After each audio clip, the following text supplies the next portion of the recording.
ആന്ധ്രയിൽ ചരിത്രം കുറിച്ച് പ്രധാനമന്ത്രി നരേന്ദ്രമോദി.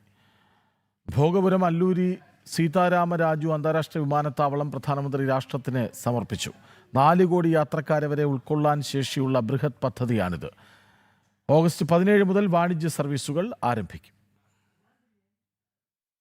ആന്ധ്രാപ്രദേശിന്റെ വ്യോമയാന മേഖലയിലും സാമ്പത്തിക രംഗത്തും ചരിത്രം കുറിച്ച ഭോഗപുരം അല്ലൂരി സീതാരാമരാജു അന്താരാഷ്ട്ര വിമാനത്താവളം ഓഗസ്റ്റ് 1 നടന്ന പ്രൗഢഗംഭീരമായ ചടങ്ങിൽ പ്രധാനമന്ത്രി നരേന്ദ്രമോദി വിമാനത്താവളത്തിന്റെ ഉദ്ഘാടനം നിർവഹിച്ചു. മുഖ്യമന്ത്രി എൻ ചന്ദ്രബാബു നായിഡു, കേന്ദ്ര വ്യോമയാന മന്ത്രി കെ രാമോഹൻ നായിഡു എന്നിവർ പ്രധാന അതിഥികളായി. വിശാഖപട്ടണം ഉൾപ്പെടുന്ന വടക്കനാന്ധ്രയുടെ വ്യാവസായിക തൊഴിൽ കയറ്റുമതി മേഖലകൾക്ക് വൻ കുതിപ്പേകുന്നതാണ് ഈ പദ്ധതി. വിമാനത്താവളം വടക്കനാന്ധ്രയുടെ സമഗ്ര വികസനത്തിനും ടൂറിസത്തിനും കയറ്റുമതിക്കും വലിയൊരു ഊർജ്ജമായി മാറുമെന്ന് പ്രധാനമന്ത്രി നരേന്ദ്രമോദി വ്യക്തമാക്കി. ആദ്യഘട്ടത്തിൽ പ്രതിവർഷം 60 ലക്ഷം യാത്രക്കാരെ കൈകാര്യം ചെയ്യാൻ ശേഷിയുള്ള ഈ വിമാനത്താവളം ഭാവിയിൽ പ്രതിവർഷം 4 കോടി യാത്രക്കാർക്ക് വരെ സൗകര്യമൊരുക്കും. ബോയിംഗ് 777, എയർബസ് A330 തുടങ്ങി വലിയ അന്താരാഷ്ട്ര വിമാനങ്ങൾക്ക് സുഗമമായി ലാൻഡ് ചെയ്യാവുന്ന 3800 മീറ്റർ നീളമുള്ള റൺവേയാണ് വിമാനത്താവളത്തിലുള്ളത്.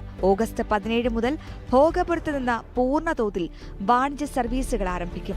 വിമാനത്താവള ഉദ്ഘാടനത്തിനൊപ്പം അടിസ്ഥാന സൗകര്യ വികസനത്തിനായി 18,000 കോടി രൂപയുടെ വികസന പദ്ധതികൾക്കും പ്രധാനമന്ത്രി തറക്കല്ലിടുകയും രാഷ്ട്രത്തിന് സമർപ്പിക്കുകയും ചെയ്തു. നാഷണൽ ഡെസ്ക്, ജനം.